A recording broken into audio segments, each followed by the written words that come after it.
O Senhor te abençoe e te guarde. O Senhor faça resplandecer seu rosto sobre ti e Mas em capítulo 21, estamos lendo realmente sobre o último rei de Judá. Quando esse rei é levado para a Babilônia, está o fim do reino do sul. Está o fim de Judá. Não tem mais rei. A palavra diz, esta é a palavra que veio a Jeremias da parte do Senhor, quando o rei Zedequias enviou-lhe Pazur, filho de Malquias. Uma coisa que me confundiu durante alguns anos foi esses dois homens chamados Pazur, mas não são os mesmos. São dois homens diferentes que têm o mesmo nome. Nota em capítulo 20, versículo 1, que esse Pazur, que espancou Jeremias e colocou na prisão, ele é filho de Imer. Enquanto esse Pazur de capítulo 21 é filho de Malquias. Então parecem que são dois homens completamente diferentes, mas com o mesmo nome. Mas Zedequias envia Pazur, filho de Malquias, e o sacerdote Sofonias, filho de Maseias. Eles disseram, falando com Jeremias. Agora é interessante aqui. Quem é o maior inimigo de Jeremias? Praticamente o rei. O rei é o maior inimigo. Mas é o rei que manda pedindo informação a Jeremias. Eles disseram, consulte agora o Senhor por nós, porque Nabucodonosor, rei da Babilônia, está nos atacando. Talvez o Senhor faça por nós uma de suas maravilhas e assim ele se retire de nós. Agora veja que parece que essa história agora já progrediu, pelo menos em capítulo 21, porque nós temos estudado sobre o que ia acontecer. Agora, Nabucodonosor, o rei da Babilônia, está atacando Jerusalém. Então a guerra chegou. A guerra chegou. E Zedequias, que é o rei, agora quer saber se Jeremias tem alguma palavra de Deus. Ou se Jeremias pode fazer alguma coisa pelo país. Depois de quase 40 anos, me lembra aqui de um filho adulto que durante 18, 20, 25 anos na casa dos pais foi ensinado e nunca deu ouvidos ao que os pais estavam dizendo. Mas um dia, quando ele tem 35 anos, ele chega para o pai: pai, sabe uma coisa? Eu investi meu dinheiro nesse negócio. Eu sei que o senhor sempre me falou para não fazer isso, mas eu fiz e agora eu estou perdendo tudo. Não tem alguma maneira de me ajudar? E o pai fica pensando: mas como é que eu já ajudei a você? Você não queria. Esse lava os ouvidos. Mas coisas assim acontecem, não é mesmo? Ou quando você é pregador numa congregação. Isso é uma coisa que me aborrece como pregador. Ou como professor. Mas como pregador, você prega, você diz o que a Bíblia fala. Tem pessoas que sentam todo domingo e escutam todo domingo, e saem da igreja e fazem exatamente o contrário a tudo que foi falado. Ou na faculdade, você é professor, o aluno entra, eu sei como está aqui, porque eu estudei aqui, eu sei como, aluno é o mesmo em todos os países, mas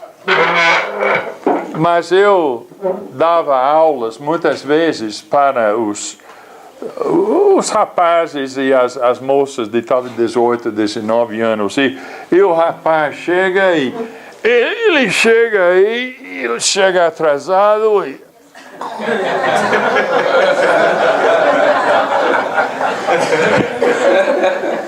você chama a atenção do rapaz e ele diz, eu vou fazer melhor. Agora ele chega na semana que vem e há uma moça muito bonita ao lado dele. Durante todo o tempo que você está falando, ele...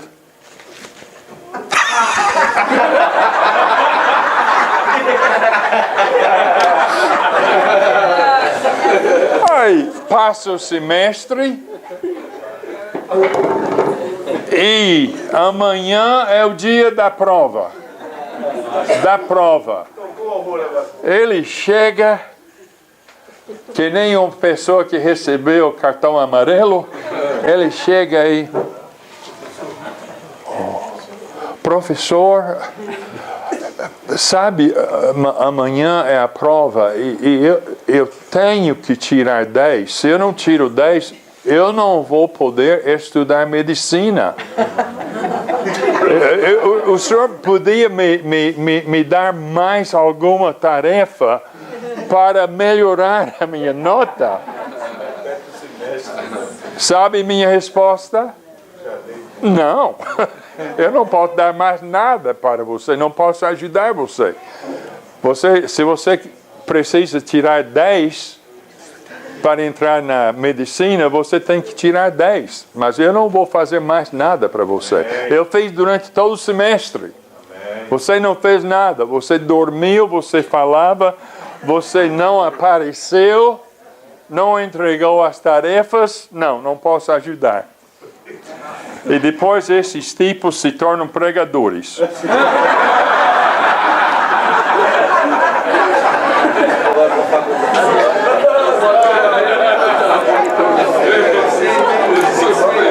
Você acha que eu estou brincando? Mas tem um pregador muito famoso nos Estados Unidos agora e muito bom. Eu não vou chamar o nome porque ele pode estar escutando o rádio.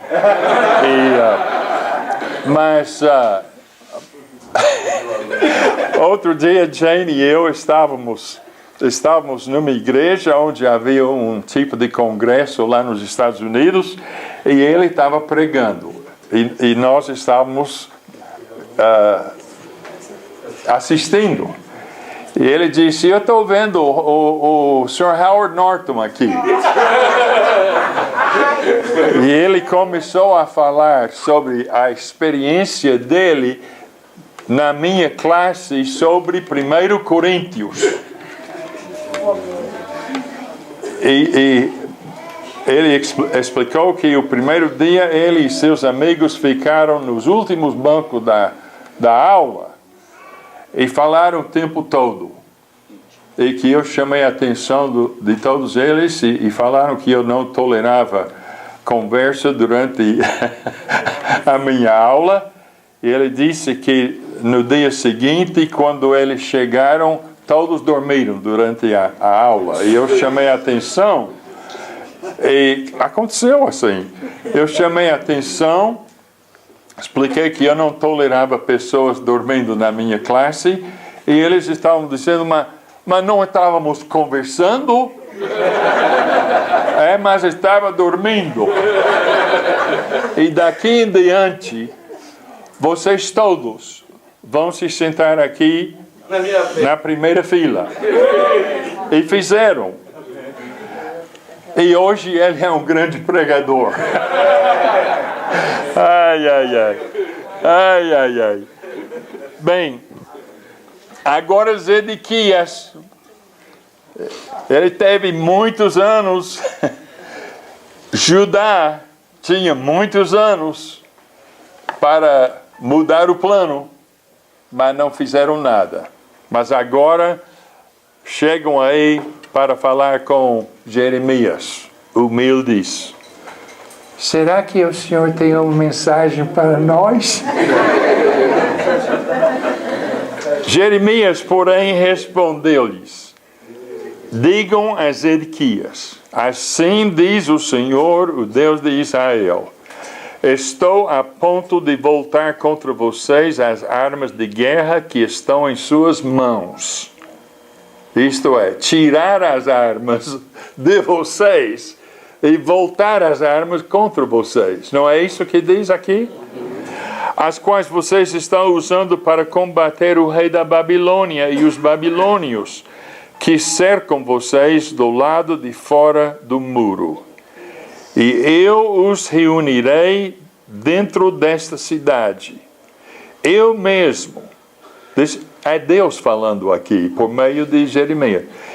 Eu mesmo lutarei contra vocês com mão poderosa e braço forte, com ira, furor e grande indignação. Matarei os habitantes dessas cidades, tanto homens como animais. Eles morrerão de uma peste terrível. Depois disso, declara o Senhor, entregarei Zedequias, rei de Judá, seus conselheiros e o povo desta cidade, que sobreviver à peste, à espada e à fome, nas mãos de Nabucodonosor, rei da Babilônia, nas mãos dos inimigos deles e daqueles que querem tirar-lhes a vida. Ele os matará à espada sem piedade nem misericórdia, não terá deles nenhuma compaixão. Digam a este povo, assim diz o Senhor: ponho diante de vocês o caminho da vida e o caminho da morte. Todo aquele que ficar nesta cidade morrerá,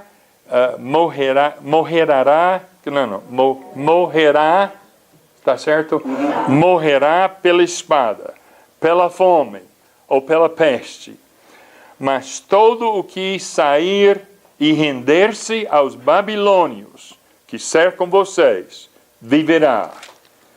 Este escapará com vida. Decidi fazer o mal e não o bem a esta cidade, diz o Senhor. Ela será entregue nas mãos do rei da Babilônia, e ele a incendiará. Digam à casa real de Judá: ouçam a palavra do Senhor, ó dinastia de Davi, assim diz o Senhor: administrem justiça cada manhã, livrem o explorado das mãos do opressor, senão a minha ira se acenderá e queimará com fogo inextinguível, por causa do mal que vocês têm feito. E eu estou contra você, Jerusalém, você que está entronizada acima deste vale, porque Jerusalém está numa montanha,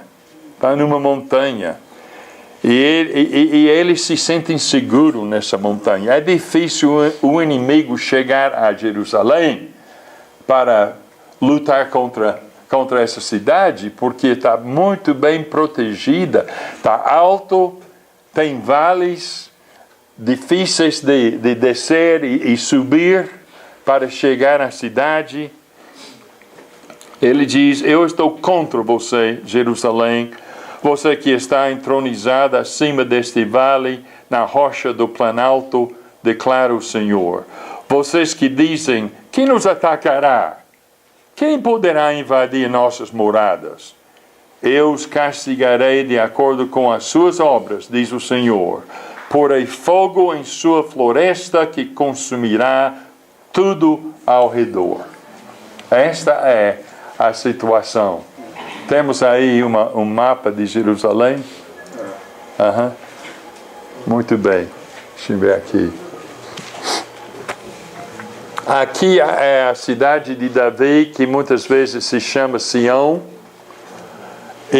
Mas de vez em quando a cidade inteira se chama Sião. Aqui é a cidade, o templo está aqui, e tem vales, a vale de Inom está aqui, tem vale aqui, é bem protegido, não é fácil atacar Jerusalém. E muitas vezes, e vocês estão em perigo disso agora, eu vou lhe dizer, o Brasil é próspero. Não pensa mais que o Brasil é pobre. O Brasil não é pobre. O Brasil é riquérrimo. Riquérrimo. Os Estados Unidos é rico. Mas vocês têm aqui coisas que os outros países querem. Vocês estão numa boa agora. Agora é só sair do Brasil em 1977 e voltar aqui em 2014 para ver como mudou esse país. Vocês são ricos como país. São ricos. É muito fácil quando um país tem bom emprego, boa economia, boas escolas, comida suficiente, roupas bonitas, carros bons, casas grandes. Muito fácil esquecer de Deus. É muito fácil. Joana Dark não está aqui. Saiu? Eu saí agora mesmo. Eu queria...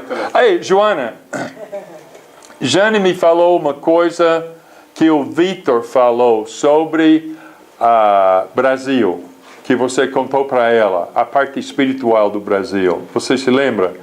Diga para esse grupo, o irmão da Joana Dark está no Canadá.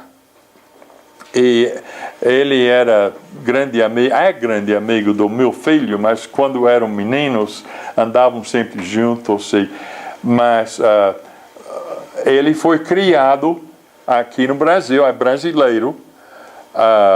Casou-se com brasileira, mas agora a família mora no Canadá.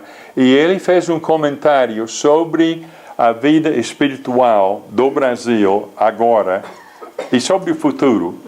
Ele disse que... Chega aqui. No Canadá, meu irmão mora em Montreal e lá existem muitas igrejas. As igrejas são muito bonitas, de pedras, mas ninguém entra. As igrejas ou elas viraram hotéis ou bares, alguma coisa. E meu irmão disse, Joana Dark, o Brasil está no auge para escutar o Evangelho. Porque apesar de todas as nossas dificuldades e idolatria, o Brasil, o povo está aberto. Mas isso que está acontecendo agora tem que ser acudido, porque não muito distante vai encerrar. Verdade. É isso que ele me disse. Obrigado. Que mensagem de um brasileiro que está morando lá fora. Eu acho que é uma coisa que deveríamos pensar, que nós agora estamos, de modo geral, trabalhando numa população pronta para respeitar e escutar, mesmo que não obedeça, respeita e escuta o Evangelho. Mas isso tudo pode mudar. E muda normalmente quando as coisas são boas. Quando são boas. E um problema com Jerusalém, em tudo isso, quando estava sendo advertido por Jeremias, vem o inimigo, vem o inimigo, vem o inimigo, Mas estava bem, todo mundo estava comendo, bem vestido, fazendo casamentos, bastante para beber, para fazer. Estava à procura, evidentemente, de entretenimento que encontraram com os ídolos. Mas agora, essa cidade que se sentiu tão segura vai ser arrasada pelo inimigo. E o rei quer saber se Deus tem uma mensagem para ele. E realmente Deus teve uma mensagem para ele. Ele disse: você, Zedequias, vai ser levado embora. Ele não conta tudo o que aconteceu com Zedequias, porque piora. Vamos estudar mais sobre isso depois. Muito bem, obrigado, Joana Dark. Agora, falamos ontem ou anteontem sobre Jeremias, que foi considerado o inimigo do povo. Ele só teve uma mensagem negativa para o povo, parecia. E ele avisou que quem seria o vencedor numa guerra seria os babilônios. Que não adiantava lutar contra eles, porque Deus estava mandando essa nação para punir e castigar Judá. Mas agora ele toma um passo gigante. E pela primeira vez, creio, que nesse livro encontramos o conselho de Deus para as pessoas de Judá, porque o inimigo está atacando. Agora, o que é que eles podem fazer? E a mensagem parece uma mensagem preparada pelo inimigo, mas é de Deus. Vocês sabem perfeitamente que numa guerra a mentira é uma grande arma. Sabia que se o Brasil está numa guerra com o Paraguai, que uma arma muito importante é a mentira. O Paraguai pode estar perdendo a guerra, mas se tem um propagandista que sabe contar mentiras e usar os jornais e a televisão e a opinião pública do mundo, ele pode deixar a impressão que quem está ganhando a guerra é Paraguai. Não sei se eu falei isso corretamente, creio que sim. Ele pode deixar a impressão que quem está ganhando a guerra é Paraguai. E se o Brasil e os soldados do Brasil começam a pensar, escutou o rádio, escutou as notícias dizem que nós estamos perdendo a guerra, que não há comida para os nossos soldados. Isso aconteceu na Segunda Guerra Mundial. Havia, creio, uma americana, mas descendente de japonês. Pelo menos ela foi educada nos Estados Unidos, falava o inglês evidentemente perfeito, chamado Tokyo Rose. Tokyo, a cidade, Rosa, a pessoa. Tokyo Rose foi o nome dela em inglês. E todo dia ela fazia programas de rádio falando sobre o Japão estava ganhando a guerra. E desanimou os soldados americanos, às vezes. Desanimou o público americano. Mesma coisa aconteceu na Alemanha. Quando a Alemanha, o Hitler estava perdendo a guerra, mas ele tinha propaganda dizendo que ele estava ganhando. Está vendo? Está vendo? Agora, sem dúvida, tivemos a mesma coisa nos Estados Unidos, mas eu não sei o nome dessa pessoa.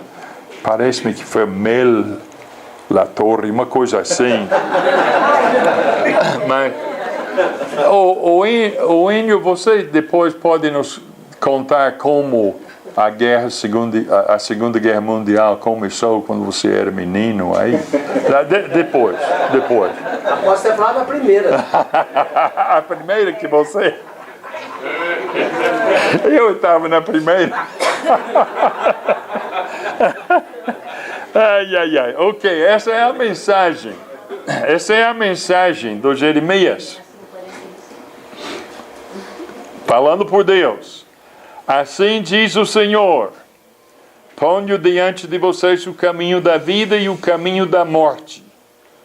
Todo aquele que ficar nesta cidade morrerá pela espada, pela fome ou pela peste. Mas é claro que as pessoas de Jerusalém queriam ficar em Jerusalém, era a cidade deles. Se chega uma guerra, espero que não aconteça, mas se chega uma guerra aqui no Brasil, e o inimigo está na fronteira aí da Bahia, e está chegando a Salvador, as pessoas de Salvador querem ficar onde? Na sua casa, onde está a sua roupa e sua cama e seus livros e seus amigos e seus parentes. Não quer ir para outro lugar, nem para São Paulo, nem para Rio Grande do Sul. Quer ficar lá. E esse povo de Jerusalém queria ficar em Jerusalém. Mas Deus disse: se ficam aqui, morrem. Morrem, não há esperança aqui. Se você quer viver, Deus fala por Jeremias, todo o que sair e render-se aos babilônios que cercam vocês, viverá. Este escapará com vida. Mas que tipo de homem é esse? Esse aqui de Benjamim, de Anatote. Esse profeta que já nos molestou durante... Tem essa palavra em português, molestar? Perturbou, seria melhor. Que perturbou. Esse homem que já nos perturbou por décadas, agora está dizendo: entregue-se ao inimigo. A única esperança. Se não se entrega ao inimigo, morre. Parece Tokyo Rose, não é mesmo? Parece realmente um propagandista do Nabucodonosor. Nenhum rei quer que uma pessoa diga para os seus soldados que estão em guerra: entregue-se ao inimigo. Mas é a mensagem aí que temos da parte de Jeremias. Outra coisa que eu quero notar, e vamos falar mais sobre isso, nota em versículo 11 e 12, que este problema de Judá e de Jerusalém não é simplesmente um problema de como é que deveríamos adorar a Deus. Claro que já falamos mais sobre a idolatria e a imoralidade. Falamos mais sobre isso do que qualquer outra coisa durante essas aulas. Mas o problema espiritual desse povo é muito mais do que erros de religião. O problema é o comportamento do povo também. Não simplesmente em questões religiosas, mas em questões da vida. Ele diz em versículo 11, esta também é uma mensagem de Deus: digam à casa real de Judá, ouçam a palavra do Senhor. Ó dinastia de Davi, assim diz o Senhor: administrem justiça cada manhã. Livrem o explorado das mãos do opressor. Senão a minha ira se acenderá e queimará como fogo inextinguível, por causa do mal que vocês têm feito. Administrem justiça. Os juízes não estavam dando causa à pessoa inocente. Correto? Eles estavam dizendo que o culpado era inocente e o inocente era culpado. Provavelmente com suborno também. Porque sabemos que a ganância estava envolvida com tudo isso. Então não se interessavam pela verdade. Eram pessoas injustas. A sua forma de vida, a sua maneira de pensar foi injusta. E diz: livrem o explorado das mãos do opressor. Se eu tenho uma informação, que se eu contasse essa informação, um encarcerado, já há 15 anos, seria livrado da prisão. E eu guardo essa palavra e não dou essa palavra para a sua liberdade. Que tipo de pessoa sou eu? Se eu vejo na minha vizinhança um homem matar outro e depois sumir, e eu sei quem foi o homem que matou o outro, e chega a polícia para tomar informações e eu guardo silêncio, que tipo de homem sou eu? Para não morrer eu mesmo, para não sofrer, para não passar medo, eu deixaria outro homem ir para a prisão sem poder estar com a filha, os filhos, a sua esposa, sem poder ganhar dinheiro. Eu, para me proteger, me comportaria assim. É uma injustiça. É uma injustiça. E ele está falando aqui que Deus está interessado, é Deus que está falando, Deus está interessado na liberdade do explorado, em o explorado ser livrado das mãos do opressor.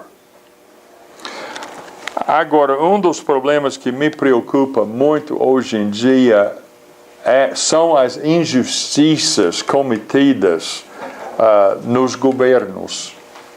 Falamos um pouco sobre isso. Tanta injustiça nos tribunais, pela polícia, pela prefeitura. Mas às vezes nós mesmos cometemos erros assim. Não pagamos as pessoas que trabalham em nossas firmas como deveríamos pagar. Ou exigimos horas demais de serviço para dar pão à família. Tudo isso faz parte desse problema de ética. E Judá, o povo de Deus, que se você lê Levíticos, se você lê Deuteronômio e os outros profetas, Deus já explicou para o seu povo como esse povo deveria ser. E acima de tudo, deveria ser um povo justo. Sua palavra vale.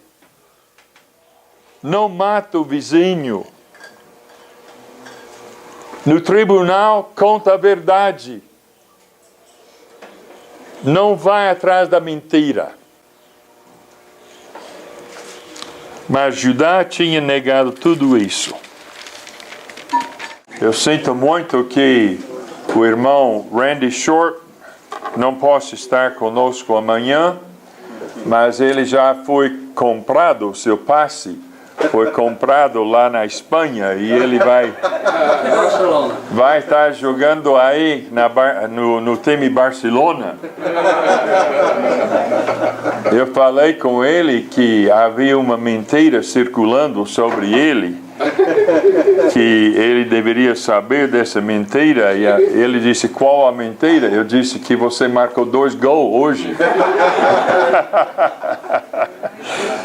Ai. Sabe, estou muito contente que o Bruno dirigiu esse hino aqui, Firme nas Promessas. Eu gostaria, depois do sermão, Bruno, se nós pudéssemos cantar novamente esse hino, porque encaixa bem na lição que vamos ter hoje. E realmente estamos aqui aproveitando uma festa de coisas boas. É uma festa espiritual que temos aqui no Lar Belém, e estamos tão agradecidos por esse privilégio que temos de estarmos todos juntos, de muitos lugares, mas sem dúvida esses estudos que estamos tendo vão abençoar nossas vidas, e espero que abençoem também as vidas de muitas outras pessoas. Sabe que comprar uma propriedade é uma coisa séria.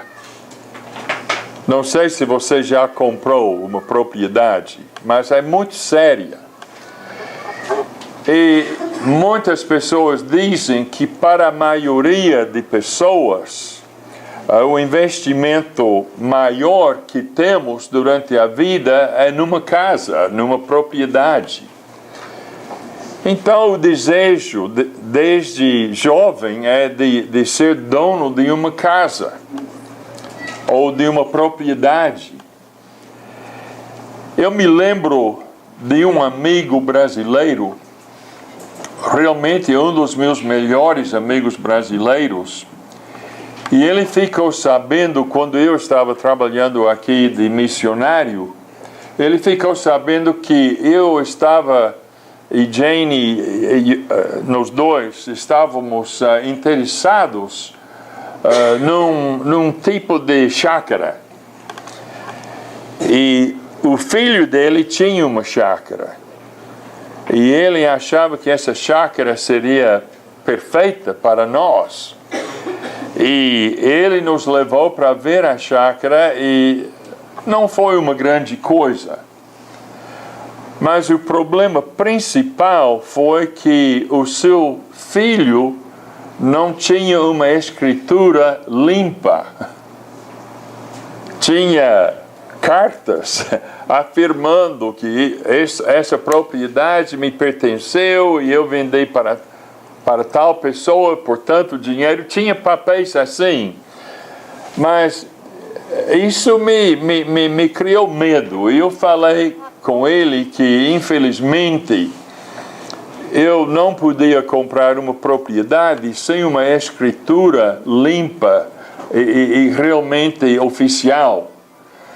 E ele ficou bravo comigo, ficou bravíssimo comigo, porque entendeu que eu estava acusando o seu filho de ser desonesto.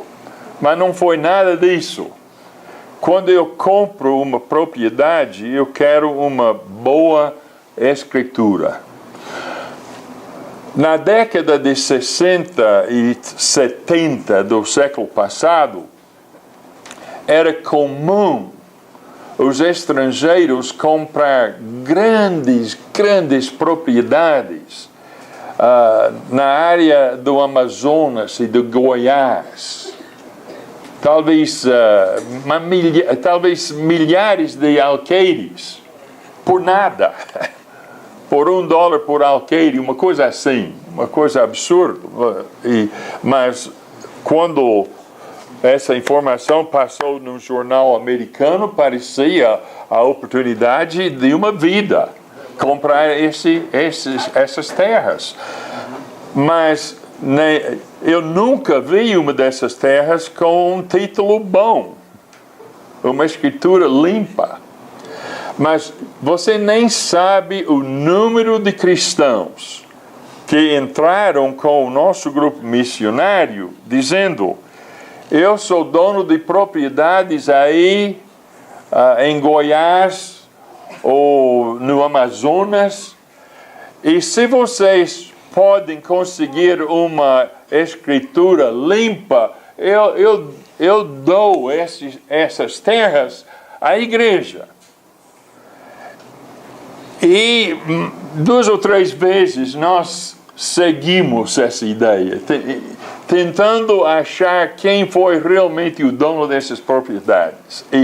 E jamais encontramos uma terra assim, ou terras assim, com uma escritura limpa.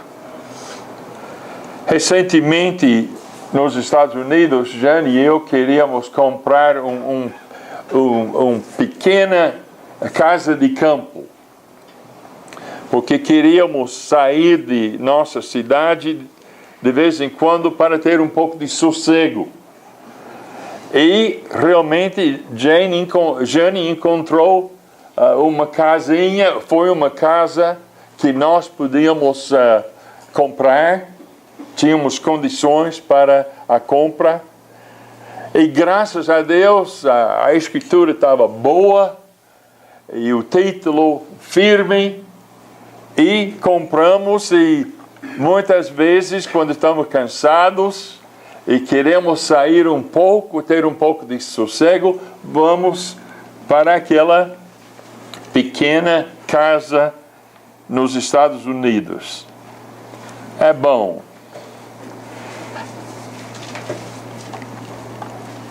Mas outra coisa que nós temos que verificar na hora de comprar uma propriedade é se o estado ou se o país é estável.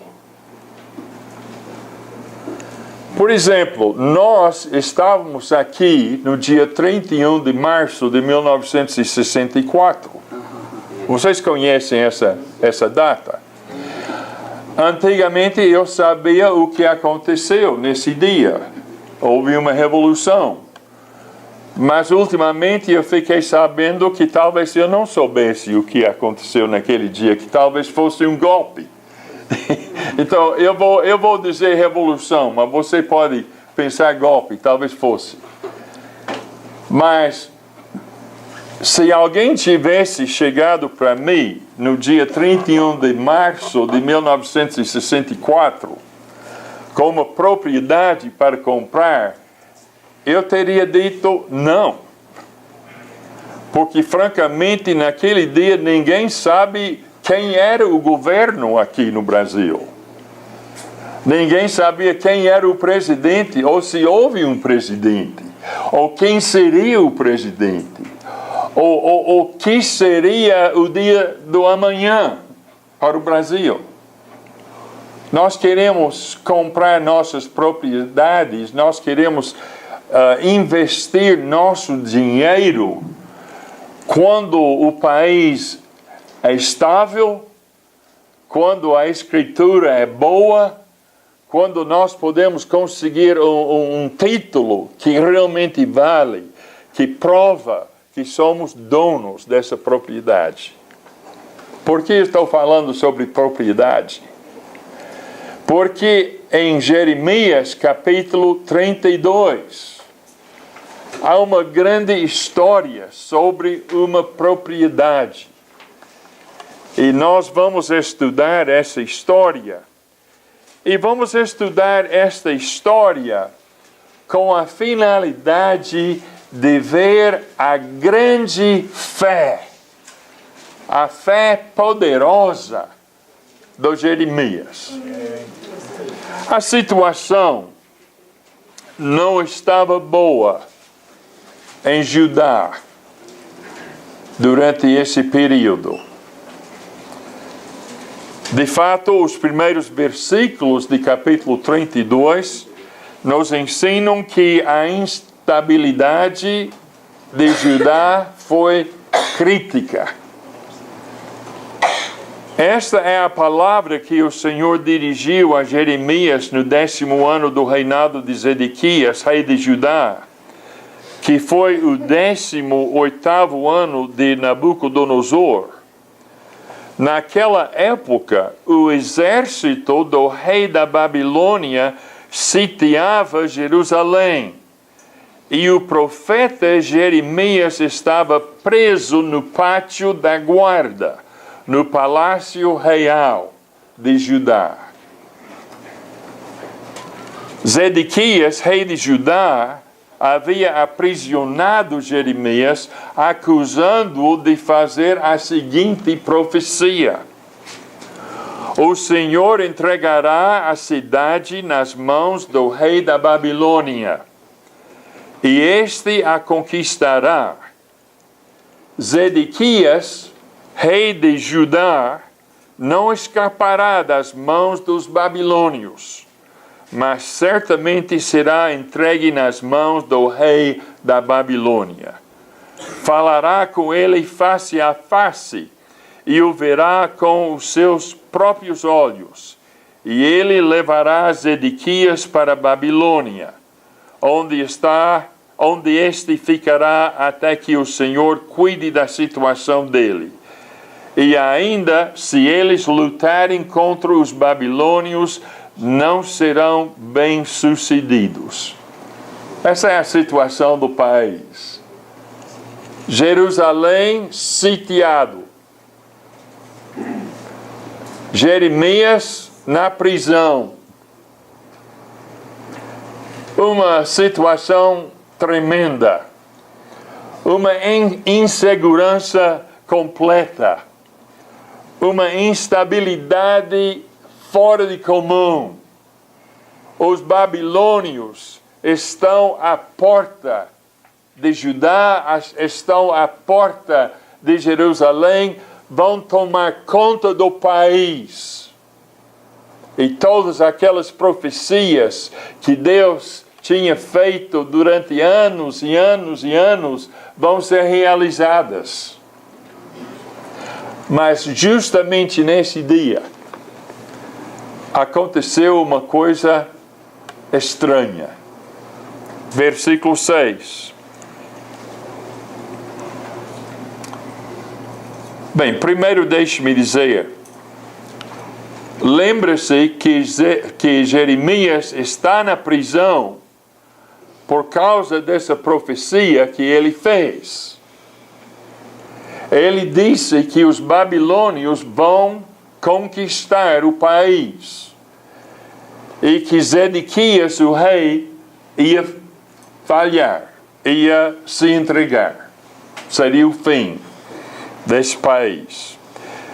Bem, versículo 6. E Jeremias disse: o Senhor dirigiu-me a palavra nos seguintes termos: Anamiel, filho do seu tio Salum, virá ao seu encontro e dirá: compre a propriedade que tenho em Anatote, porque sendo o parente mais próximo, você tem o direito e o dever de comprá-la. Segundo as leis dos judeus, eles tomavam muito cuidado com qualquer venda de propriedade. E não queriam, por exemplo, que uma pessoa de Judá fosse dono de uma terra, pelo menos permanentemente, numa outra parte do país. Se você era da tribo de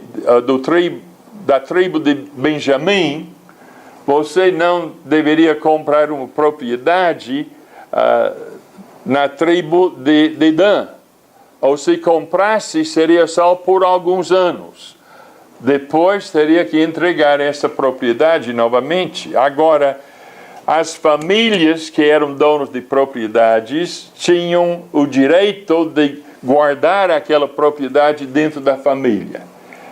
E Anamiel tem uma propriedade e ele precisa vender essa propriedade, ele vai para Jeremias, que está na prisão, e ele diz: compre a propriedade que tenho em Anatote, porque sendo o parente mais próximo, você tem o direito e o dever de comprá-la. Conforme o Senhor tinha dito, meu primo Anamael veio ao meu encontro no pátio da guarda e disse: compre a propriedade que tenho em Anatote, no território de Benjamim, porque é seu direito de posse e de resgate, compre-a. Então compreendi que essa era a palavra do Senhor. Jeremias é um prisioneiro. Ele é um prisioneiro, está na prisão. E o primo chega e diz: compre minha propriedade. E Jeremias sabe o que está acontecendo nesse país. Ele está na prisão. Os babilônios estão sitiando Jerusalém. Os babilônios vão conquistar a cidade. E Deus vai acrescentar mais um peso nos seus ombros. Uma pessoa de fora podia ver como Deus está agindo com Jeremias e chegar à conclusão que Deus não gosta de Jeremias. Porque é uma prova atrás outra prova, atrás outra prova. E Jeremias, que já profetizou durante décadas, agora na prisão, nem na prisão ele pode ter paz. Deus está atrás dele. E ele diz: investa seu dinheiro nessa propriedade do seu primo. Coitado do Jeremias. E versículo 9 diz: assim comprei do meu primo Anamael a propriedade que ele possuía em Anatote. Pesei a prata e lhe paguei 17 peças de prata. Assinei e selei a escritura e pesei a prata na balança diante de testemunhas por mim chamadas.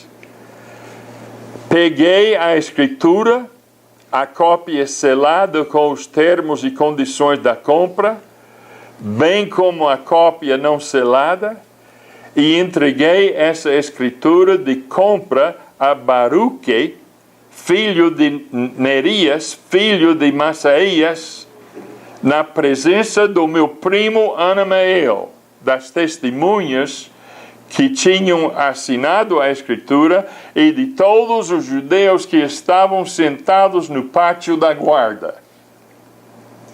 Então ele na prisão, cercado por segurança, testemunhas de não sei que tipo de caráter, mas ele precisa ser testemunhas aí a essa venda.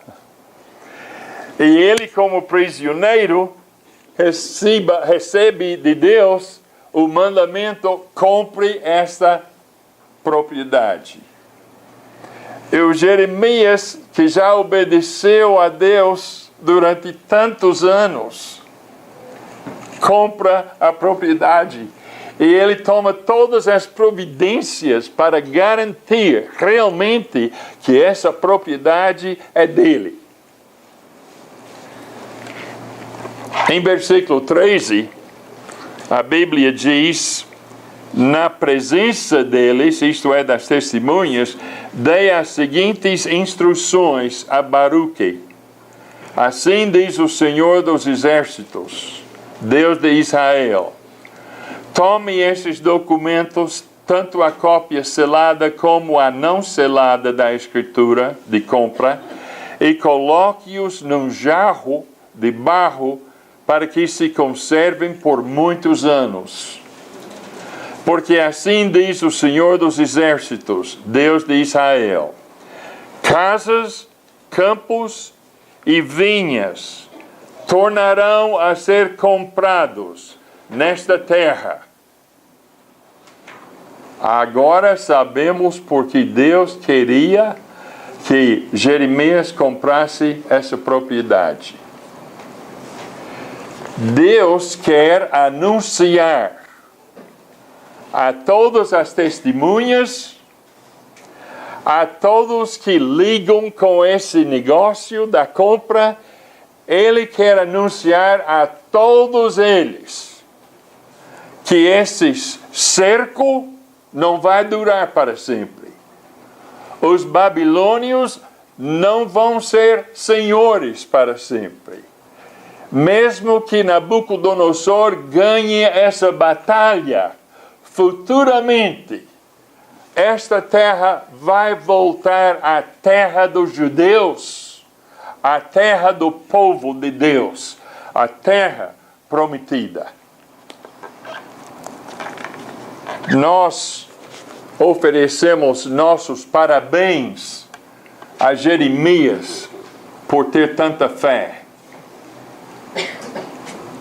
Veja agora a oração de Jeremias.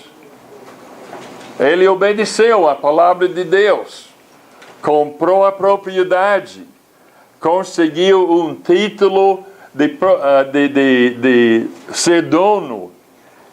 Ele fez tudo o que Deus mandou. Mas veja aqui, versículo 17. Ah, soberano Senhor, Tu fizeste os céus e a terra pelo Teu grande poder e por Teu braço estendido. Nada é difícil demais para Ti. Essa frase deveria ser sublinhada em suas Bíblias. Nada é difícil demais para Ti. Já no começo dessa oração de Jeremias a Deus, ele confessa: Deus, o Senhor, é o Senhor do universo. Ninguém mais pode contra o Senhor. O Senhor é o Todo-Poderoso. Mostras bondade até 1000 gerações, mas lanças os pecados dos pais sobre os seus filhos. Ó grande e poderoso Deus, cujo nome é o Senhor dos Exércitos, grandes são os teus propósitos e poderosos os teus feitos. Os teus olhos estão atentos aos atos dos homens. Tu retribuis a cada um de acordo com a sua conduta, de acordo com os efeitos das suas obras. E versículo 24, eu vou pular um pouco aí. Versículo 24, ainda depois dessa compra, Jeremias está orando, está conversando com Deus. Ele diz em versículo 24, descrevendo a situação de Jerusalém, ele diz: as rampas de cerco são erguidas pelos inimigos para tomarem a cidade, e pela guerra, pela fome e pela peste, ela será entregue nas mãos dos babilônios que a atacam. Cumpriu-se aquilo que disseste, como vês. Ainda assim, ó soberano Senhor. Agora, esse versículo que eu vou ler agora já me perturbou um pouco. Deus disse: compre esta terra. Compre essa propriedade. E esse prisioneiro de guerra, ou prisioneiro político, fez o que Deus mandou. Imediatamente começa a orar a Deus e dar glória a Deus. Mas eu acho que ele tem uma dúvida sobre tudo isso. Com os babilônios aí ao redor, eu na prisão, o rei da Babilônia, que vai ser o senhor deste país. Eu não entendo Deus. Eu não entendo essa compra. Eu não entendo porque está me mandando fazer essa compra. Eu sei que nada é difícil demais para o Senhor. Mas veja esse versículo 25.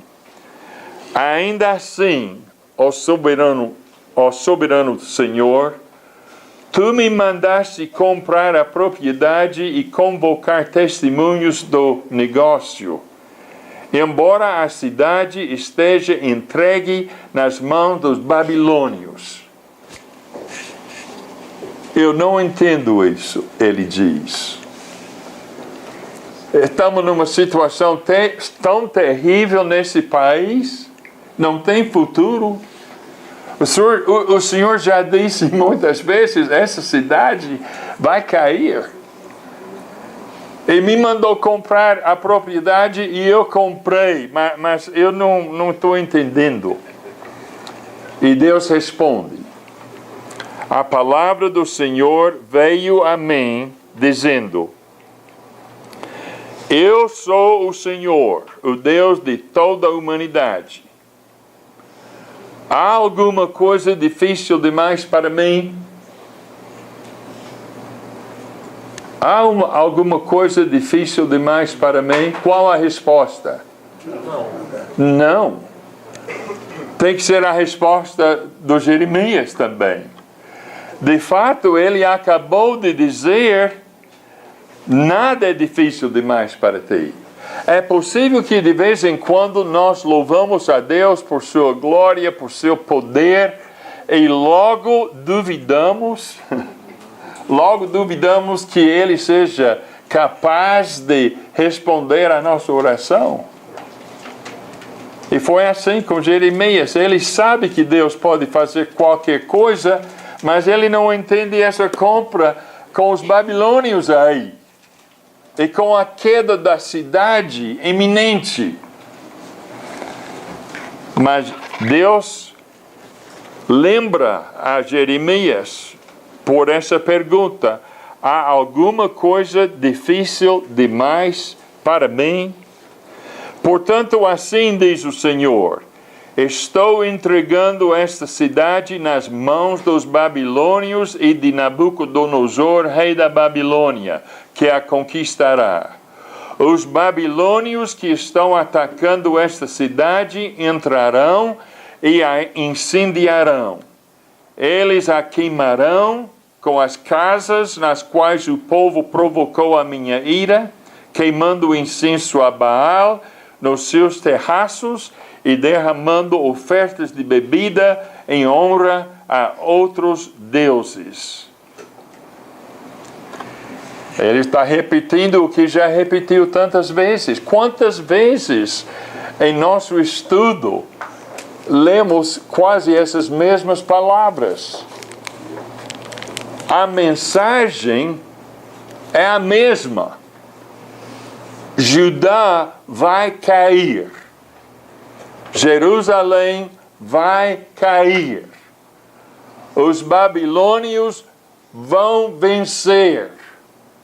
Israel está perdido. Mas, em versículo 6 de capítulo 33, achamos uma outra parte da mensagem. E descobrimos que é essa mensagem que Deus queria transmitir ao povo por essa compra de propriedade. Em versículo 6, Deus diz: todavia trarei restauração e cura para ela. Curarei o meu povo e lhe darei muita prosperidade e segurança. Mudarei a sorte de Judá e de Israel, e os reconstruirei como antigamente. Eu os purificarei de todo o pecado que cometeram contra mim, e perdoarei todos os seus pecados de rebelião contra mim. Então Jerusalém será para mim uma fonte de alegria. Escuta. Os piores dias do país. Os piores dias. E Deus promete, então Jerusalém será para mim uma fonte de alegria, de louvor e de glória, diante de todas as nações da terra que ouvirem acerca de todos os benefícios que faço por ela.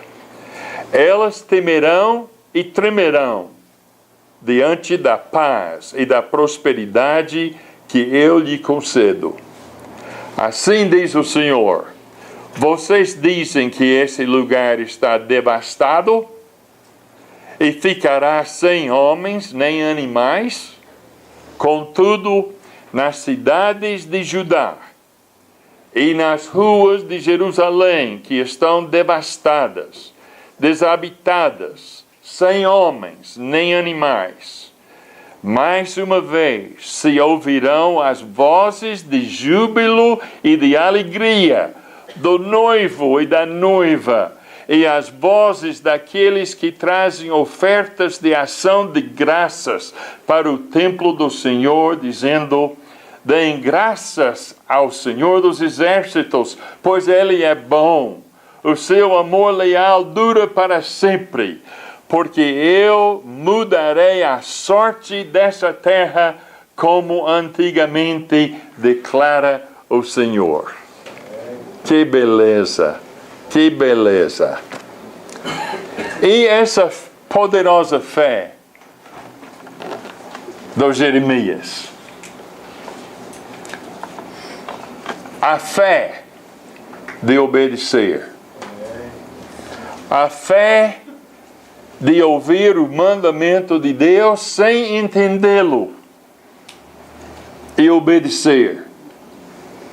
Obedecer apesar das forças armadas de Babilônia.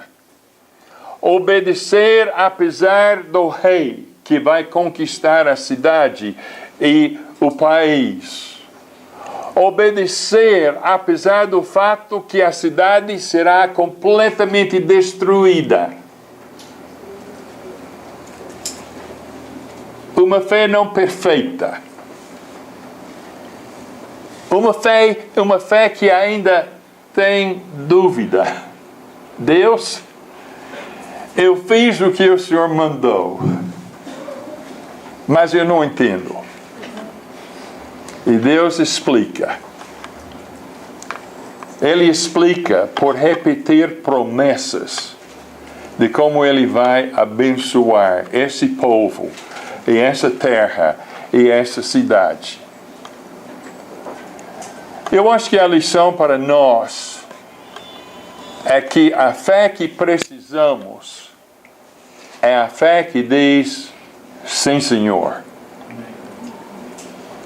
Eu não entendo. Não sei porque isto está acontecendo na minha vida. Não sei porque isto está acontecendo na minha família.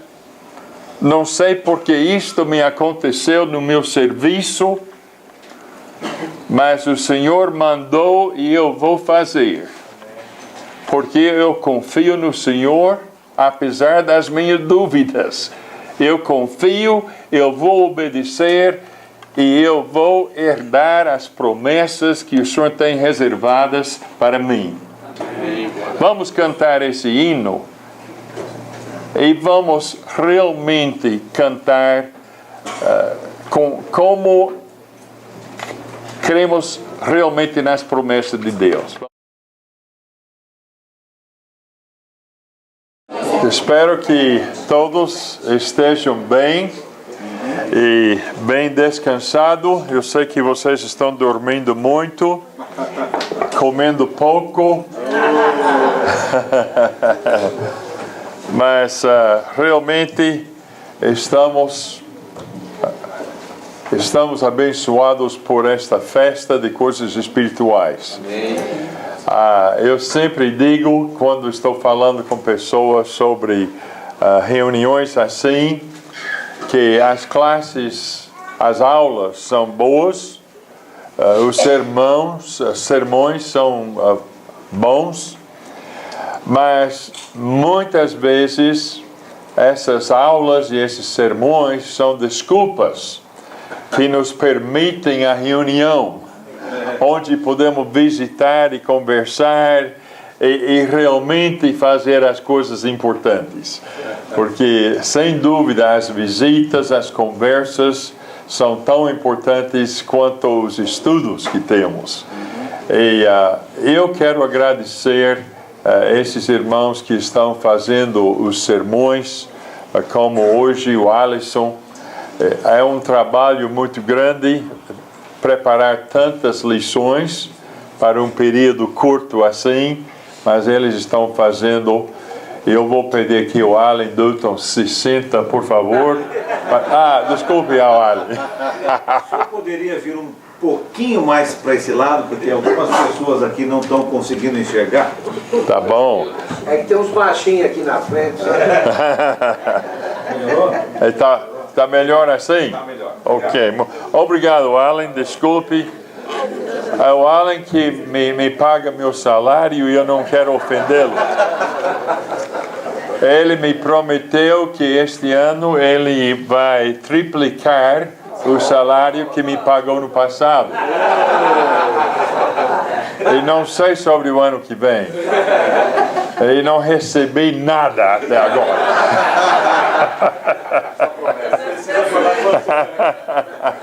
Ele precisa falar com a Angélica. Ele precisa falar com a Angélica, é isso mesmo. Foi zero.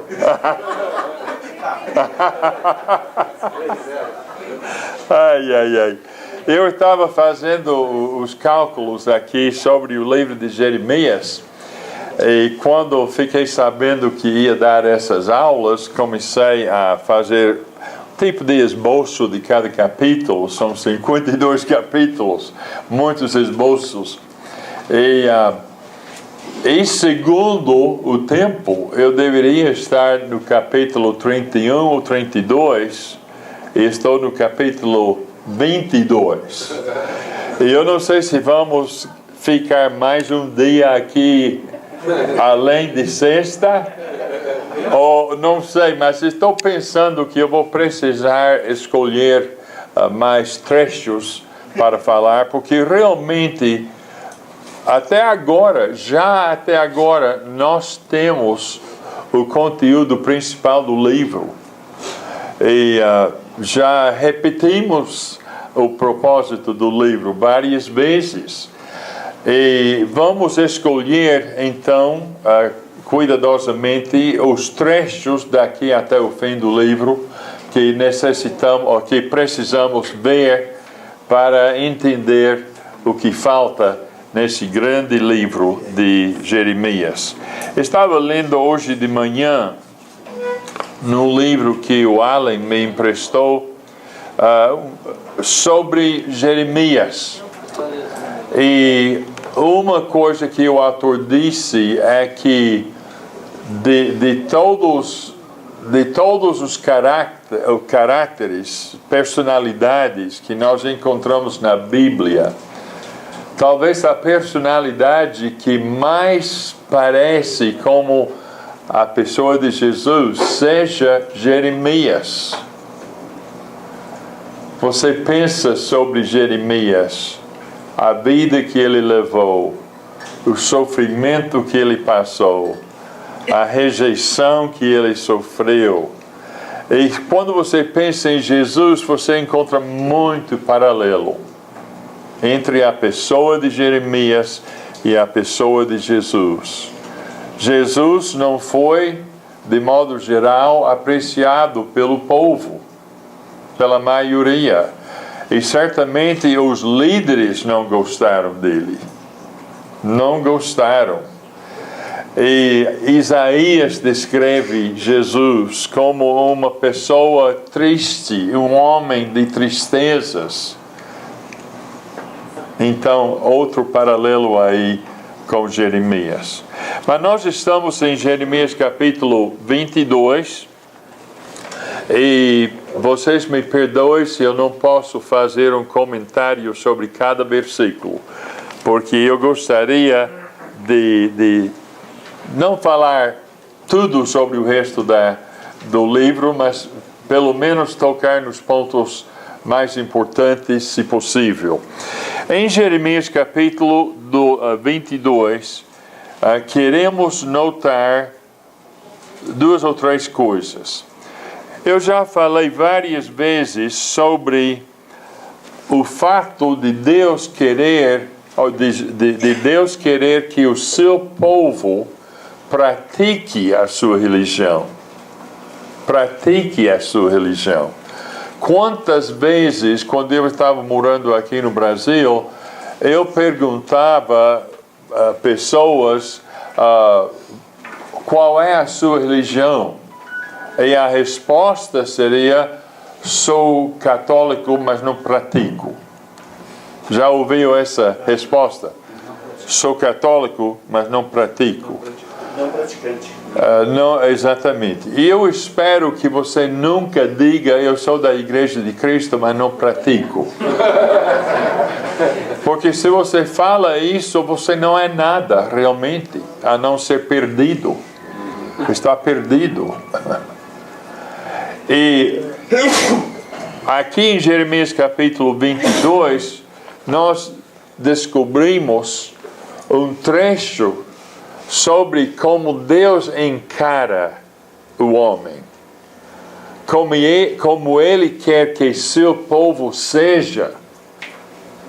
Ele quer que você não seja simplesmente uma pessoa que vai na igreja. Que você seja uma pessoa que vai no Inoque, que você vai na escola dominical, que você faça um curso de teologia, ou que você venha no CRE. Ele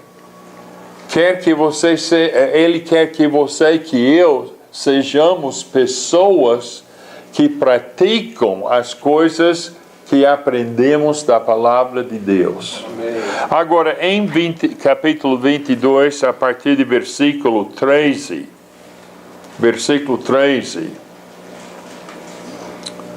veja aqui a palavra que encontramos. Ai daquele que constrói o seu palácio por meios corruptos, seus aposentos pela injustiça, fazendo os seus compatriotas trabalharem por nada, sem pagar-lhes o devido salário. Veja bem aqui. Se você tem uma firma, se você na sua casa tem uma pessoa ajudando você, se você tem um mecânico que está trabalhando no seu carro, se você está na feira comprando laranjas, cuidado que você não tire de pessoas o que realmente elas têm direito. Jane e eu estávamos falando há alguns meses, eu não me lembro agora, uma coisa que estávamos comprando, uma coisa pequena. Eu acho que talvez nós estivéssemos nas conferências pan-americanas e saímos para fazer compras e achamos algumas coisas bonitas lá na Guatemala para comprar coisas num tipo de feira. E essas pessoas não tinham muito dinheiro. Essas pessoas que tinham feito essas coisas bonitas não tinham muito dinheiro. Eram pessoas sem muitas condições. E muita gente tem o maior prazer em chegar para essas pessoas e conseguir o que vale $10 por $1. Explorar. Não é verdade? Não é verdade? Pechincha. Pechincha. Muita gente acha que se pode pechinchar e conseguir pelo dinheiro mais barato. Está bom. Bem, claro que nós não podemos pagar coisas exageradas. Mas nós podemos exagerar também pechinchando. Pechinchando, creio, é a palavra, que seja a palavra. E aqui, ele está falando aqui para os ricos. Evidentemente, talvez até para os reis. Ai daquele que constrói o seu palácio por meios corruptos, seus aposentos pela injustiça, fazendo seus compatriotas trabalharem por nada, sem pagar-lhes o devido salário. Ele diz: construirei para mim um grande palácio com aposentos espaçosos. Faz amplas janelas, reveste o palácio de cedro e pinta-o de vermelho. Você acha que acumular cedro faz de você um rei? O seu pai não teve comida e bebida, ele fez o que era justo e certo, e tudo ia bem com ele. Ele defendeu a causa do pobre e do necessitado, e assim tudo corria bem. Não é isso que significa conhecer-me? Veja bem, se eu pergunto a você, você conhece a Deus? Como é que você vai me responder? Você conhece a Deus? Então, paga bem os seus empregados? É justo nos negócios? Paga suas dívidas na hora certa? Cumpre sua palavra? Veja o que ele diz aqui. Não é isso que significa conhecer-me? Declara o Senhor. Mas você não vê nem pensa noutra coisa, além de lucro desonesto, derramar sangue inocente, opressão e extorsão.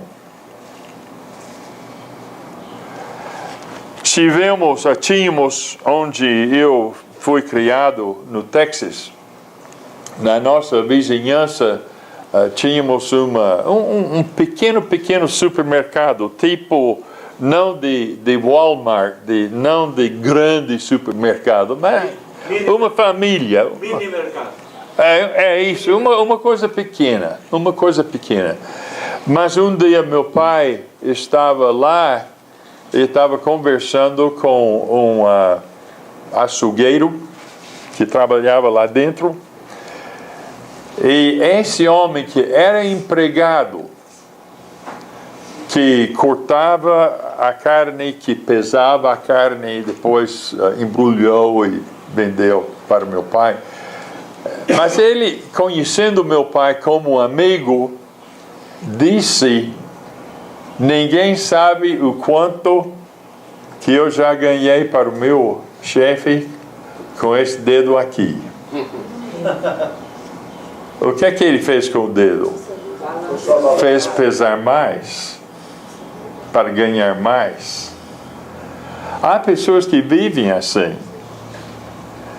Eles procuram cada vantagem, mesmo sendo desonesta essa vantagem. E é isso que Deus condena.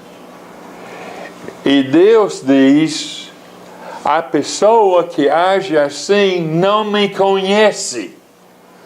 Mas o que quer dizer com isso? Não te conheço.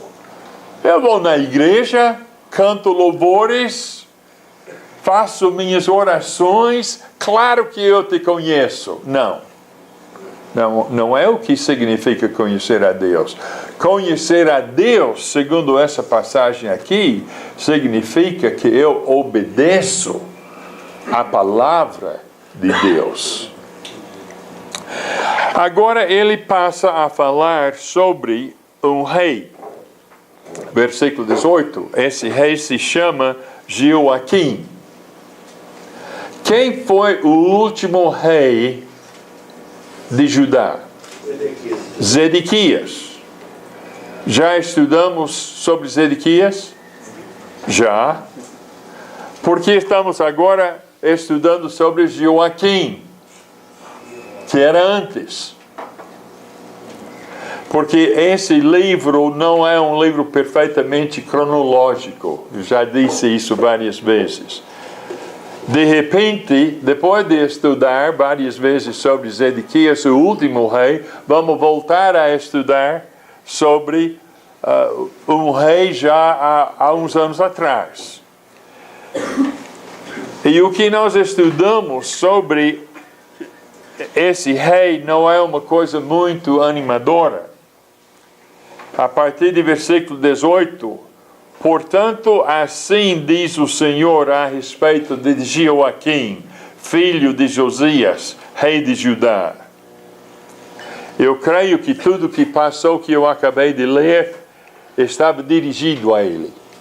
Ele foi um homem desonesto. Era rei, filho de um homem bom, filho de um homem justo e correto, mas ele rebelou contra o pai e contra Deus. Então agora, vamos ler sobre esse homem. Portanto, assim diz o Senhor a respeito de Joaquim, filho de Josias, rei de Judá. Não se lamentarão por ele, clamando: ah, meu irmão, ou ah, minha irmã. Nem se lamentarão, clamando: ah, meu Senhor, ou ah, sua majestade. Ele terá o enterro de um jumento. Ele terá o enterro de um jumento, arrastado e lançado fora das portas de Jerusalém.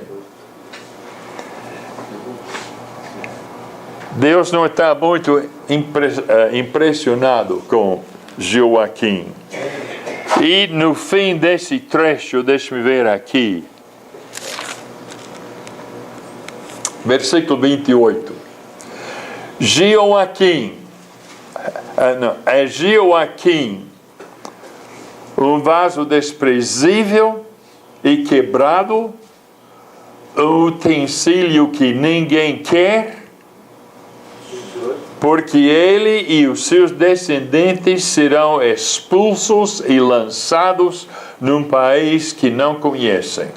Ó terra, terra, terra, ouça a palavra do Senhor.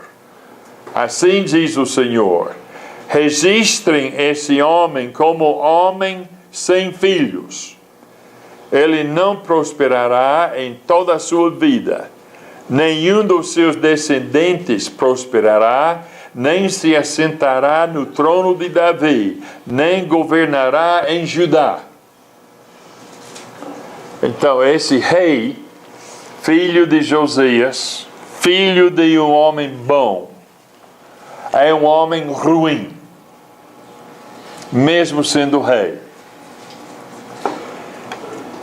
Temos que tomar muito cuidado de nossos heróis. Muitas vezes os heróis do povo são os piores elementos da sociedade. Inclusive os homens mais altos dos governos do mundo. Inclusive os atores e atrizes e músicos e autores e pregadores. Cuidado dos heróis. Eu me lembro que eu estava fascinado quando eu comecei a aprender alguma coisa sobre futebol. Estava contando para alguém hoje de manhã que quando eu cheguei aqui, eu estava querendo aprender a língua. Continuo querendo aprender a língua, mas eu realmente não falava a língua naqueles dias, e eu estava estudando. E eu estava aprendendo alguma coisa, e eu podia entrar na barbearia, e eu podia conversar um pouco com as pessoas lá. Mas eu perguntei uma vez a um amigo: me diga uma coisa, o que é que os brasileiros falam quando é um grupo de homens, estão falando sobre coisas sem importância, sem grandes consequências? E essa pessoa disse, o brasileiro fala sobre 3 coisas.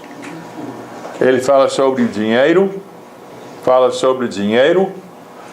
e fala sobre futebol. E eu pensei, puxa, não fica bem o missionário falar sempre sobre dinheiro, não pode falar sempre sobre mulher. Eu preciso aprender alguma coisa de futebol. Porque eu fui criado numa terra que na época não tinha praticamente futebol. Mas temos que aprender a falar sobre coisas sem grande significado, para poder falar sobre coisas de mais valor. E eu não sei onde eu ia com aquela ilustração, mas é uma boa.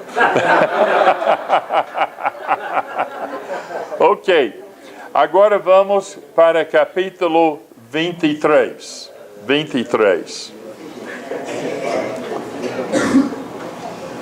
Ai dos pastores que destroem e dispersam as ovelhas do meu pasto. Deixa eu ver se aqui estou certo aqui. Ai dos pastores que destroem e dispersam as ovelhas do meu pasto, diz o Senhor. Portanto, assim diz o Senhor, Deus de Israel, aos pastores que tomam conta do meu povo. Foram vocês que dispersaram e expulsaram o meu rebanho e não cuidaram dele. Mas eu vou castigar vocês pelos seus maus procedimentos, declara o Senhor. Eu mesmo reunirei os remanescentes do meu rebanho de todas as terras para onde os expulsei, e os trarei de volta à sua pastagem, a fim de que cresçam e se multipliquem. Estabelecerei sobre eles pastores que cuidarão deles, e eles não mais terão medo ou pavor, e nenhum deles faltará, declara o Senhor. Dias verão, bem, eu vou parar aí com o versículo 4. Quem são esses pastores? São da Igreja Batista ou da Presbiteriana? Quem são esses pastores? Reis e sacerdotes. Quem são esses pastores? Os líderes do povo. Os líderes do povo. É comum na Bíblia Deus usar essa palavra pastor para falar sobre uma pessoa com grandes responsabilidades para com o seu povo. Ele está falando aqui sobre os líderes do povo.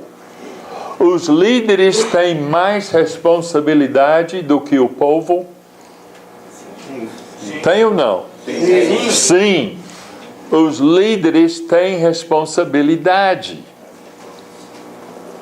Eu me lembro de uma vez no Rio, quando nós estávamos aqui, que havia um grande incêndio numa reunião de pentecostais. Vocês se lembram disso? Sim. Muitas pessoas feridas, muitas pessoas mortas.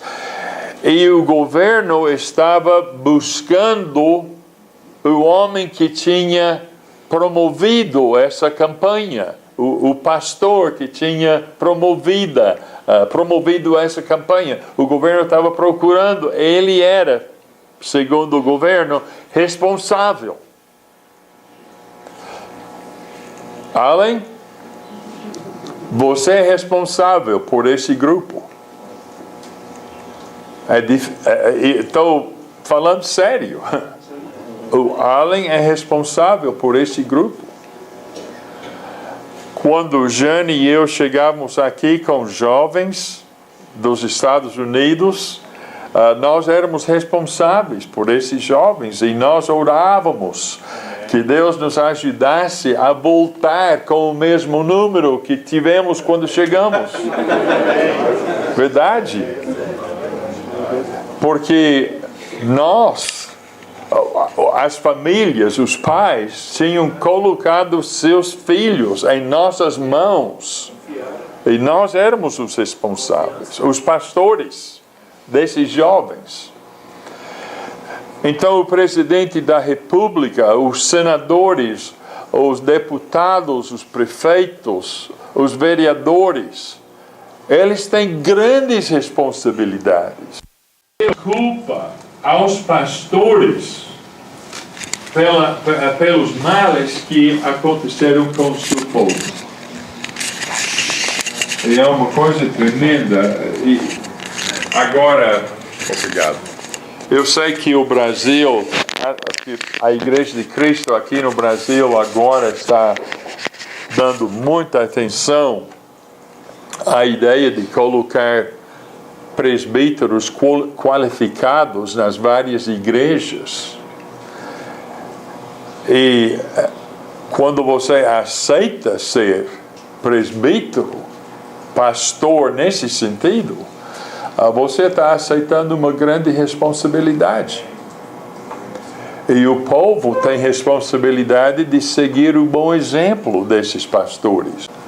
Se uma pessoa é escolhido pelo povo, colocado pelo Espírito Santo como um dos pastores de uma congregação, não é brincadeira, é sério.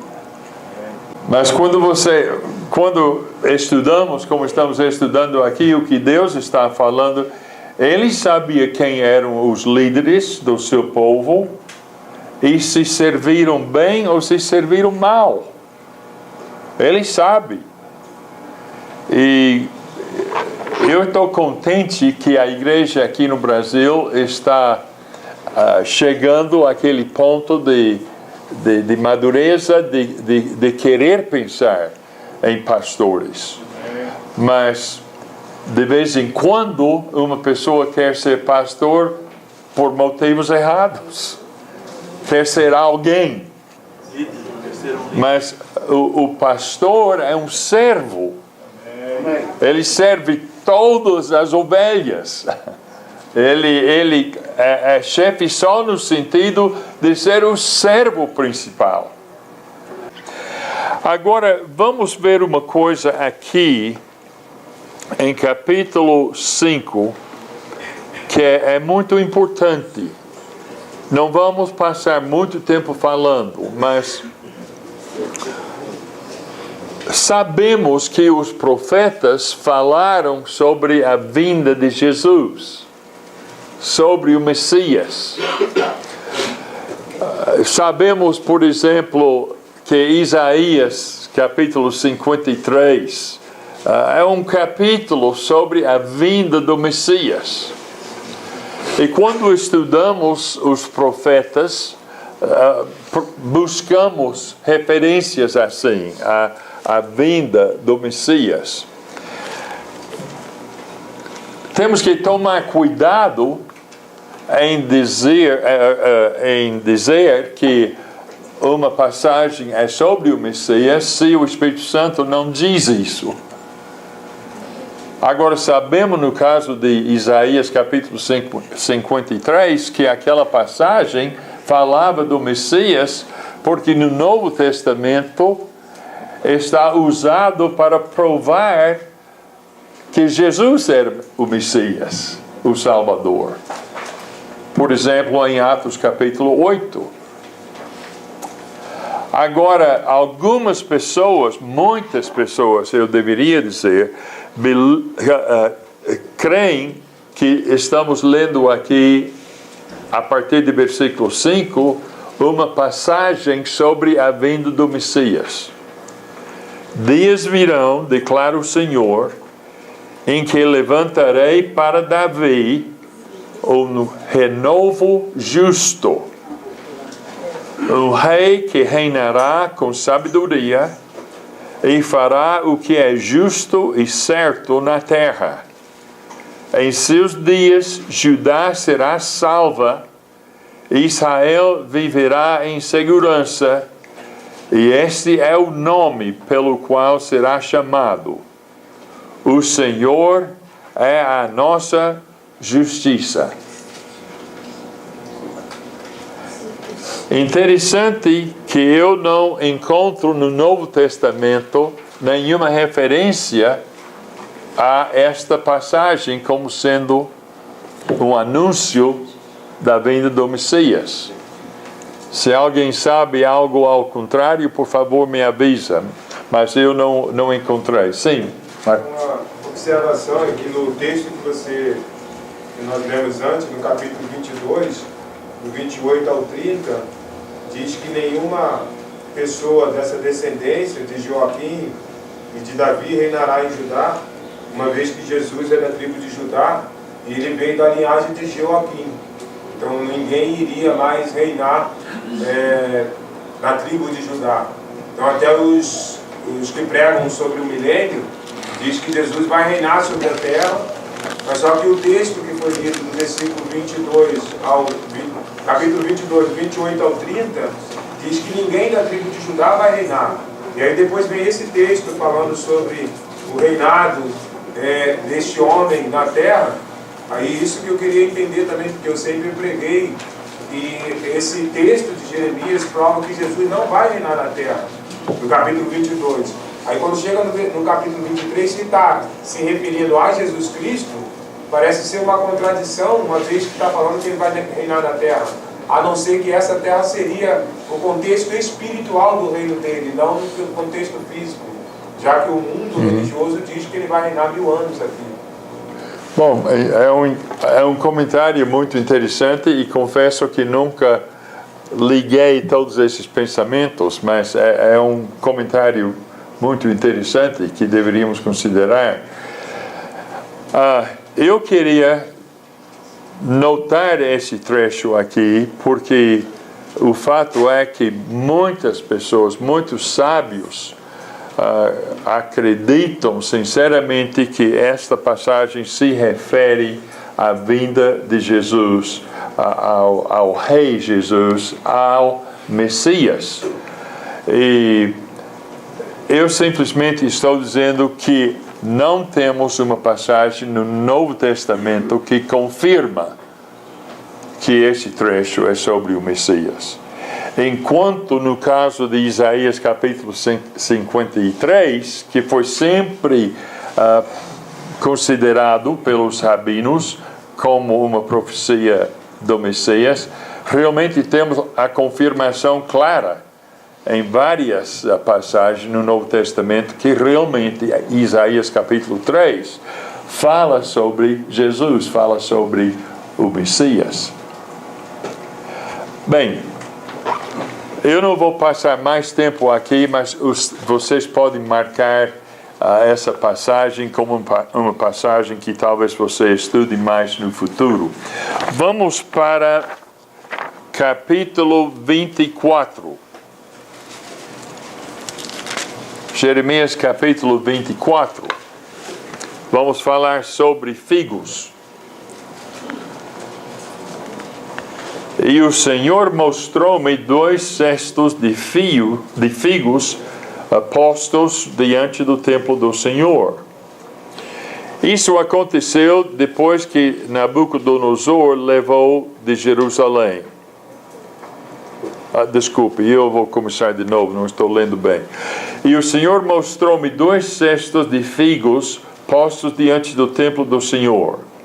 Isso aconteceu depois que Nabucodonosor levou de Jerusalém para o exílio na Babilônia Joaquim, filho de Jeoaquim, rei de Judá. Os líderes de Judá e os artesãos e artífices é a palavra? Ou artífices. Muito bem. Então nós sabemos que o exílio aconteceu em fases, em ondas. E uma onda se refere, está mencionado aqui, quando Joaquim foi levado para a Babilônia, junto com os líderes de Judá e os artesãos e artífices. Quer dizer que deixou poucas pessoas de grande talento em Jerusalém. Isso é outra coisa que deveríamos pensar quando fazemos pouco de liderança.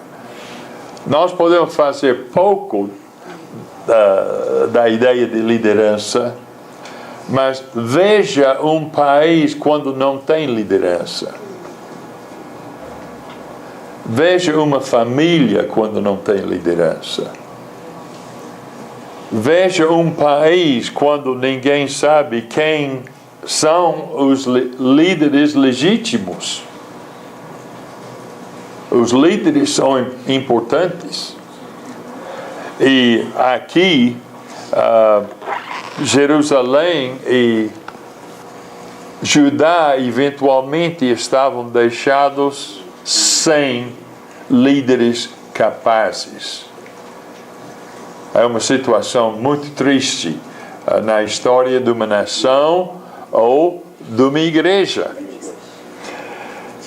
Agora, em versículo 2, um cesto continha figos muito bons, como os que amadurecem no princípio da colheita, e os figos do outro cesto eram ruins e intragáveis. Então o Senhor me perguntou: o que você vê, Jeremias? Eu respondi: figos. Os bons são muito bons, mas ruins são intragáveis.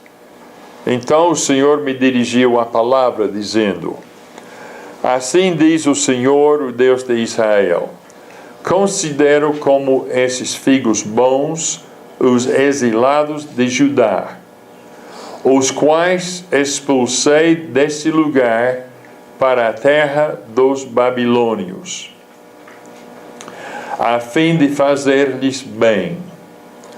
Olharei favoravelmente para eles e os trarei de volta a esta terra.